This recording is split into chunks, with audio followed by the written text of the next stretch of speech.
Võrkpallijuttude kolmas osa keskendub kahele rannavalle paarile, Timo Lõhmusele, Dmitri Korotkovile ja Helene Hollasele, Liisa Soometsale.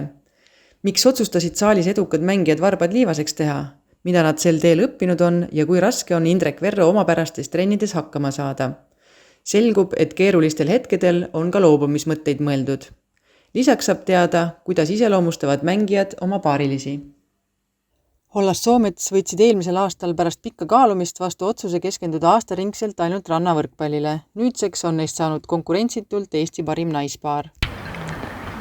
Idee oli natuke vist varem ikka juba, oleme seda mõtet mulgutanud juba ka varasematel aastatel. Aga siis 2019 mõlemad lõpetasime bakalaureuse ja siis mõtlesimegi, et võib-olla oleks õige aeg proovida. Ma arvan, et hoogu andis ka see olümpiakvalifikatsiooni teise ringi jõudmine, et kuidagi just siis selleks teiseks ringiks valmistuda natukene professionaalsemalt ja võtta seda tõsisemalt, et kindlasti pääseda ka kolmandasse ringi. Ja siis sealt läks kuidagi loogiliselt edasi? Jah, kuidagi oli selline, eks seda tegelikult mõtlemist ja kaalumist oli hästi palju. Mina mõtlesin päris pikalt ja pidasin aru ikka perega ja... Sest valikud olid ju, et ka kui nagu tõsiselt, et praegu me ju teeme kooli ja nii-öelda töö kõrvalt, aga et noh, eks korraks oli ikka kaalukausil ka see, et täiesti täiskohaga teha seda, aga siis kuidagi tunduski, et võib-olla esialgu proovime nagu muude asjade kõrvalt ja siis, kui võib-olla Helene kool läbi ja ise oleme võib-olla rohkem valmis, et siis võtta nagu tõsisemalt jällegi veel ette. Aga samas ma arvan, et ega see praegune variant nagu on, et ei ole üldse sugugi kehv variant. Mis lähedased ütlesid enamasti, et segased olete, ärge tehke või?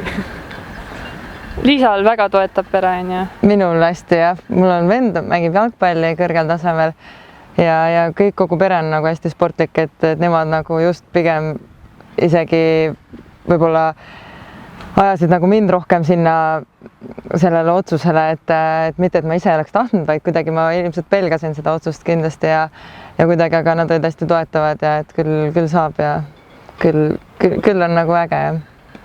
Minul isa on selline haridusemeelne rohkem, aga lõppude lõpuks ta on ikkagi rahul, kui lapsed on õnnelikud ja teevad seda, mida nad tahavad, nii et kõik läks hästi.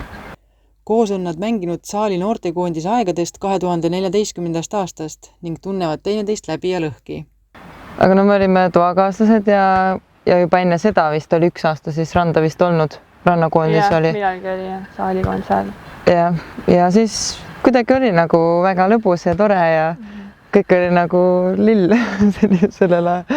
No eks me panime vist omavahel paika, et me mängime koos või üldse ei mängi, aga õnneks jah, treener oli ka nõus sellega. Ma arvan, et ega meil on ka, ega me väljaspool trenne ja võistlusi vist nagu liiga palju ei suhtle, aga samas nagu on hästi tore või nagu... Tore näha ja koos on ikkagi alati tore. Jah, et kuidagi sellist tülli nagu vist ei ole küll kunagi läinud ja isegi nagu väljakul ei tule seda nii palju ette, et noh, ilmselt mingeid küsimusi või erimeelsus või eriarvamusi võib-olla seda nagu ikka tekib, see on nagu loomulik, aga kuidagi on hästi see klapp on nagu hästi tugev või kuidagi, et saame hästi üksteisest aru. Me oleme vist mõlemad ka pigem sellised rahumeelsed inimesed, et ei lähe kohe.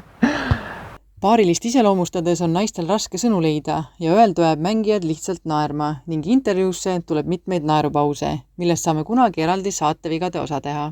Helene on kindlasti hästi selline hea südamlik ja hästi selline vaoshoitud, et üleliia ei ole nagu... No räägi. Liisas ta on kaksikute tähtkuju ja ta ise räägib ka, et temas on nagu 2 isiksust. Et mõni päev on ta väga lõbus ja jutukas ja selline räägib palju, aga mõni päev jällegi on ta selline tasasem ja rahulikum. Tõsi jutt.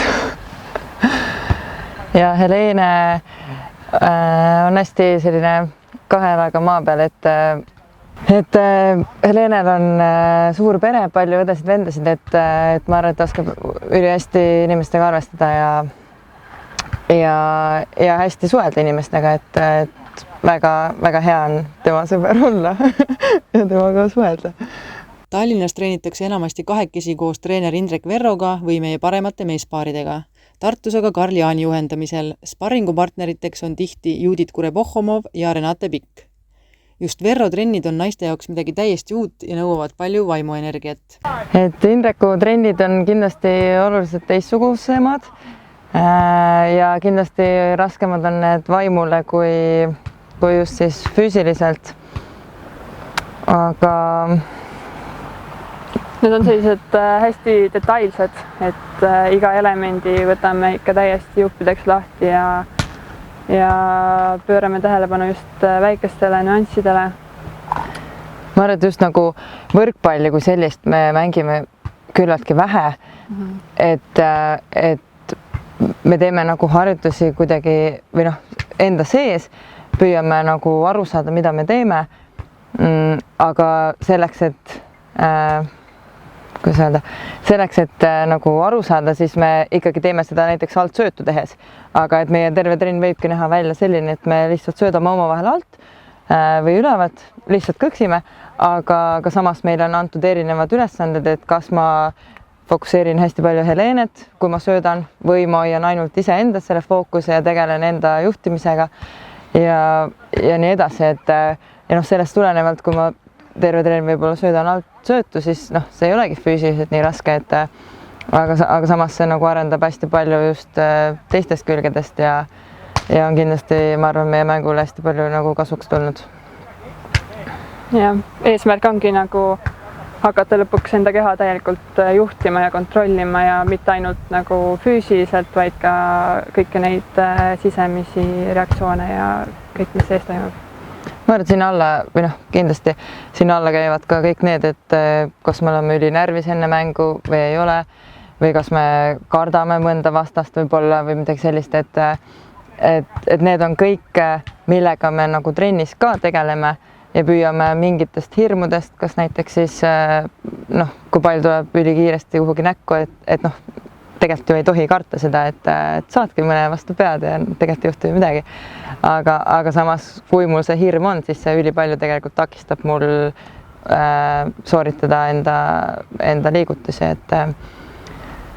et jah, selline hästi huvitav on, et ja just on ka see, et meie puhul eriti kuidagi on, kui seda Indreku trenni on nagu hästi palju, või oleme pikemalt siia Tallinnasse jäänud, et siis on vahepeal ikka viskab nagu üle ka, on nagu aus vastus, et on hästi intensiivne, on see just nagu siia pähe, et siis on vaja vahepeal puhkus ka. Rannavõrkpalluri tee valisid nad suuresti seetõttu, et kogeda tugevaid emotsioone. Sellest äraelatumine ei olnud eesmärk omaette. Kui see tooks ka raha sisse, eks ta ikka oleks tore, aga pigem just praegu on see hästi palju kogemuse saamine, aga muidugi meil on suuremad eesmärgid, et minu arust meil on jäänud hästi meelde see Saksamaa tudengite MM-i mäng, kus me mängisime suurel staadionil ja see nagu kogemus oli ülilahe, et mu arust seda me tuletasime hästi palju endale meelde ka, kui me üldse selle otsuse nagu tegime, et hakata rannavõrkpalli mängima. Et me tahame veel sellist sarnast nagu olukorda kogeda ja lõppkokkuvõttes tulgu see siis kas olümpiamängudel või MM-il või EM-il või mõnel MK-etapil. Sel suvel sooviti kaasa teha ka MK-sarjas, ent koroonaviiruse leviku tõttu piirduti mängudega Eestis ja naaberriikides. MK-sarja debüüt tehti alles eelmisel nädalal Leedus. Ja eks see ei olnud päris selline, nagu me ootasime, et see võiks olla, aga samas ma ei näe, et see oleks midagi negatiivset, sest ma arvan, et need paarid, kellega me saime nüüd see suvi mängida, need on meie taseme jaoks praegu väga head, kellega madistada. Jah, et see kuidagi, jah, eks ikka me tahtsime mängida rohkem väljas kui Eestis, just siis teha ka oma esimene MK-etapp, mängida seal, aga aga kuidagi jah, see suvi on olnud hästi tegelikult selline positiivne hoolimata sellest viirusest, et kõik Eesti etapid olid ülitugevas konkurentsis, ka Eesti paarid just, et see teeb hästi head meelt, et see tase on ikkagi hästi palju tõusnud ja just, et tegelikult ka lätlased said siis ju kodus olla, et ilmselt sealt ka paljud paarid tegelikult oleksid ju olnud muidu MK-l ega ei olekski kuskil siin olnud. Et see oli jah, hästi nagu mõnus tegelikult hooaeg, et sai palju mängida ja sai ka treenida palju, ja siin kodus on ikka hea olla.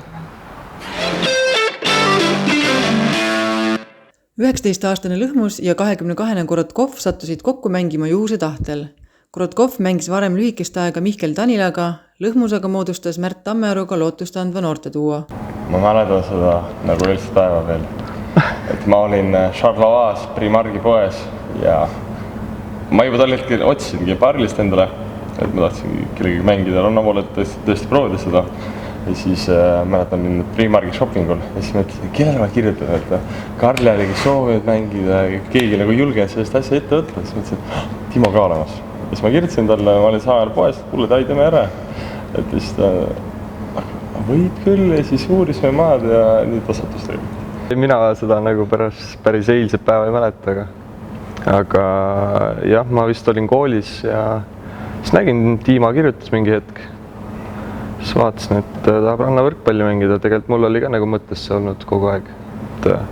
Märdiga üritasin teda ümber venda siin mitu aastat, aga ei saanud hakkama sellega. Aga jah, ega ma kaua tegelikult ei mõelnud. Ma lihtsalt Tiimale ei andnud kohe teada, mis ma arvasin sellest.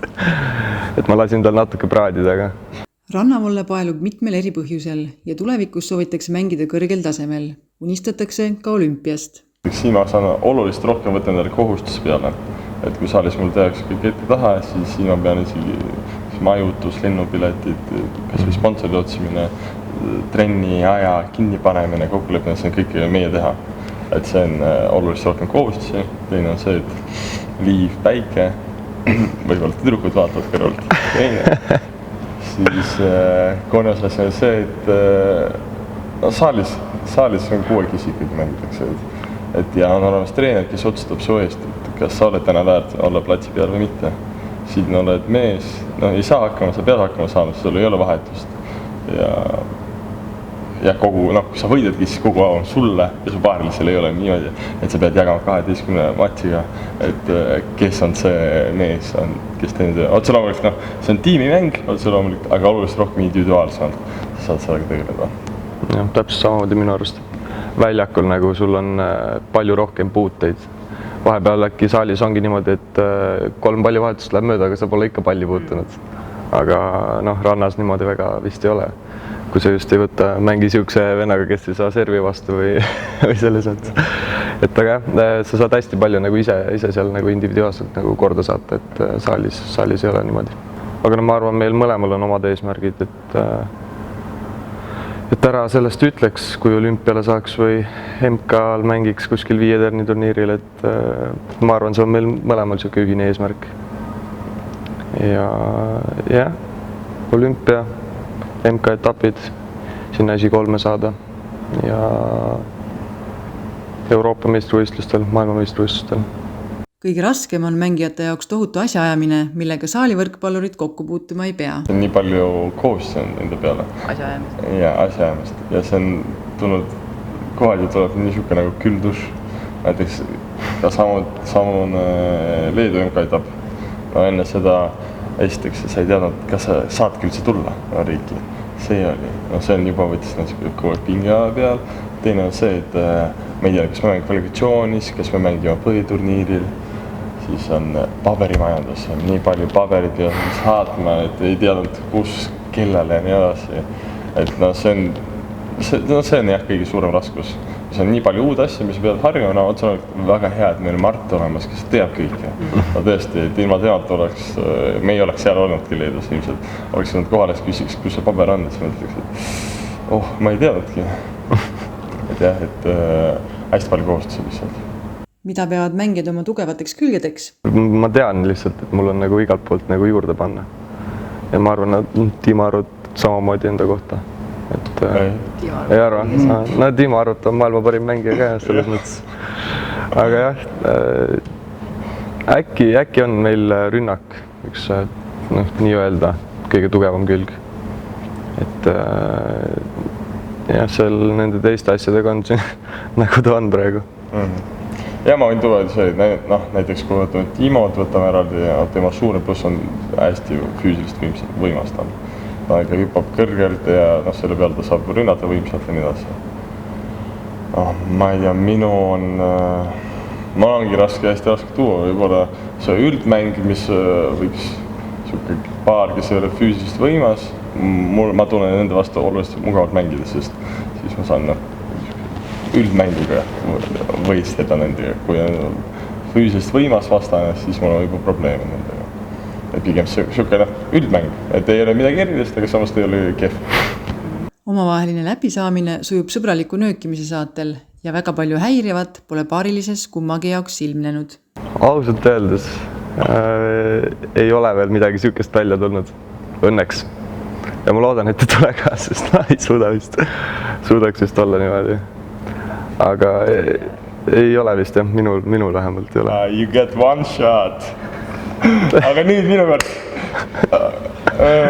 Üks. Ega ei olegi niimoodi, et nõmedad, ega see on nagu ka päris elus. Iga isik ongi erinev. Et üks on rahulikum, teine on aktiivsem ja nii edasi. Ei saa niimoodi tuua välja, et on nii nõme selle pärast. Miski häiriks väga või? Miski häiriks? Väga hea, kui häiri. No jah, et imelik võiks öelda, vaat kohe öelda, et kuule, meil häirib see. Miski nii suurt ei saa öelda, et võib-olla meil on see, et me oleme küll sama vanust, aga võib-olla natuke väike vanust vahepeal, et näiteks võib-olla mulle häirib see, et talle ei meeldi laomängud. See on mulle meeldib. Tuli meelde. Vaat see oli see vahe. See, et mulle juba meeldivad laomängud, talle veel ei meeldi laomängud. Mind häiribki see, et talle meeldivad laomängud. Treener Indrek Verro palju kaasamõtlemist nõudvad trennid olid alguses noortele meestele nii rasked taluda, et on tahetud ka minema jalutada. Ma arvan, praegult on isegi suht okei. Aasta alguses, kui me alustasime seda teekonda Indrekuga koos, siis vahepeal mul lõi ikka sisse siukseid hetki, et ma mõtlesin, et kas nüüd on siukest asja vaja või mille jaoks see asi on või mille jaoks see asi on. Et raske oli aasta alguses.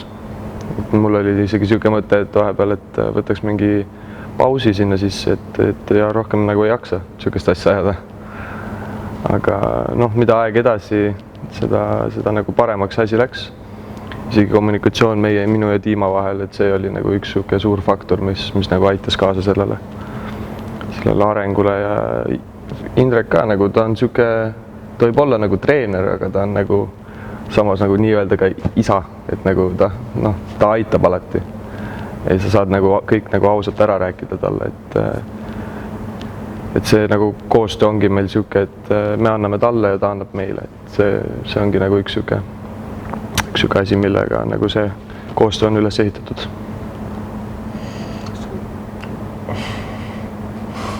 Raske on kohad ja kuigi ma isegi eelmine aasta olin kokku puutunud, kuna tegime Mihkliga koos Mardi Kusti trenni, aga toole ikka ta ei nii palju veel mind ei kiusanud nii-öelda sellega. Aga nüüd isegi ma teadsin, mis ootab ja iga treener tean, et ootab, et ma tean, et vahepeal Indrek võib provotseerida asju, et ma ei tea, välja tuua mingi sinu halvem hetk nagu külge elust ja ikka vahepeal on niimoodi, et mõtled, kurat, kas lähen minema trennist või mitte ja siis, aga see on suur pluss, nagu Timo ütleski, et Indrek võib kõige välja öelda, et talle meeldib, kui me ütleme. Siis vahepeal peale trenni ütledki, et minu arust on nii, ma ei saa aru, mõttetu trenni, minu arust see oli mõttetu trenni, et mille jaoks me tegime. Et siis Indrek seletab, siis oled ikka veel pahane, siis tuled koju, siis mõtled, võib-olla tõesti tal oli nagu point. Siis mingi laulast, oli küll jah, kogu aeg näed seda jama enda sees. Siis veel räägid Mardiga, siis tema ka seletab, kuule, võta rahulikult, õppi see, siis ta ongi. Ja nii ta toimibki tegelikult. et Kusti ja Mart on nagu ka üks nagu element seal meie arengus, et nemad on nagu selle teekonna nagu läbi käinud, et nad oskavad meid seal suunata ka, et kui me midagi aru ei saa, Indreku seletus ka vahepeal aru ei saa, siis lähme Kusti või Mardi poole, siis nad oskavad aidata meid. Mõlemat paari treeniv Indrek Verro räägib tavapärasest erinevatest meetoditest, mida ta kasutab ja kuidas noored tema nõudmistega kohanenud on. Tagantjärele oma tegevuse analüüsimine on treeneri sõnul vaid üks võimalus seda teha. Teine viis on reaalses hetkes. Ehk sellel hetkel, kui sa tegutsed, sa saadki aru, et sa tegutsed. Et seal on nagu kaks erinevat viisi tegelikult ja miks seda teha, see annab oskuse reaalses hetkes tegelikult võtta vastu otsuseid vastavad sellele, mis siis selles hetkes parajasti täpselt toimub. Nii et see on oskusliku poole pealt on see meeletu potentsiaal, kui selline asi nagu selgeks saada. See probleem seisneb tegelikult selles, et kui kaasa arvatud mina, kui ma mingeid asju teen, siis esimene asi, kes sellele hinnangu annab, on nagu mõistus ja emotsioonid ja tavaliselt me jääme nagu takerduma nendesse asjadesse, ehk mõistus analüüsib siis meie tegevuse ära, ütleb, et see asi oli niimoodi. Aga mõistuses on, mõistus toimib nii-öelda nagu mälu põhjal ja siin on kõik see, mis on sinna juba kunagi üldse sisse kirjutatud ja see võib olla väga petlik. Siis minu ülesanne on vaadata asja nagu sellise pilguga, ehk et vaadata, kus asi nagu tegelikult on ja anda nagu informatsiooni, et võib-olla see info, mis sul nagu mõistusest tuli või mälust tuli, et see ei olegi võib-olla õige. Ja see meetod, mida me siis treenides rakendame, ongi see, kus kohas me nagu proovime jätta nagu mõistuse ja mälu informatsiooni nagu kõrvale ja tegutseda reaalselt hetkes vastavalt sellele, kuidas selles hetkes on vaja tegutseda. Milles on Lõhmus Korotkov lõppenud hooajal enim arenenud? Tiima puhul on see, et kuna Tiima oli eelmine aasta ka meiega, siis tal tekkis juba mingisugune selline nagu arusaam, kuidas me Mardi Kustiga oleme varasemalt asju teinud. Ja et see esimene aasta läheb alati täielikult nagu sisse elamisse. See aasta ma näen, et Tiima on aru saanud, kuidas süsteem enam-vähem nagu toimib, tal on mingisugused esimesed kogemused olemas ja ta proovib nagu juurutada seda. Timo puhul on see, et Timol on see täiesti nagu selline õppeaastat üldse aru saada, mida me teeme, sest see, kuidas me asju teeme, ta ei ole sihukese meetodiga mitte kunagi enam kokku puutunud. Ja see võtab väga pikalt aega, et üldse aru saada kõigepealt sellest, mida me teeme. Arenenud on nad näiteks Tiima puhul on just see, et ta suudab seda analüüsida, just see, millest me ennem nagu rääkisime. Et ta enam ei lasku nii palju sellesse mingisugustesse arvamustesse ja spekulatsioonidesse, vaid ta oskab juba vaadata asja nagu reaalselt ja eristada ära sealt informatsioonist nagu selle, mis ei ole tegelikult mitte vajalik, mis ei aita teda nagu kaasa. Timo puhul on väga suur edasiminek see, et Timo on füüsiliselt hästi nagu võimekas, siis tema põhiküsimus on see, et kuidas see nagu võimekus nüüd võimalikult kiiresti panna nagu rannavõrkpalli liigutustesse ja sellesse aru saama. Et alguses, kui ta tuli, siis seal ei olnud nagu seda silda selle rannavõrkpalli ja saali võrkpalli vahel. Aga nüüd on kõvasti nagu neid vaevad seda silda ehitada ja nüüd see võimekus hakkab nagu minema nagu sinna sellise õigesse tegutsemisse liiva peal nagu. Et see on väga hea edasiminek, mis ma olen tema puhul näinud. Hollas Soomets on Verro sõnul koostöö algusest suure sammu edasi teinud. Leene ja Liisa puhul on väga huvitav see, et nende kõige suurem edasiminek on arusaamises. See, et nad saavad aru, mida nad tegelikult üldse teevad ja mida nad üldse tahavad nagu teha. Et kui me nagu alustasime, siis seal oli hetki, kus kohas neil oli juhe täiesti koos. Sest nad ei suutnud nagu sammu pidada sellega, mis me nagu tegime ja ma nagu natuke ei andnud neile üldse tegelikult seda võimalust ka, sest ma tahtsin neile väga detailselt tutvustada seda, mida me teeme, et nad saaksid nagu väga sügavuti aru, et siis neil tekiks võimalus nagu otsustada, kas me teeme, et kas me nagu jätkame või ei jätka.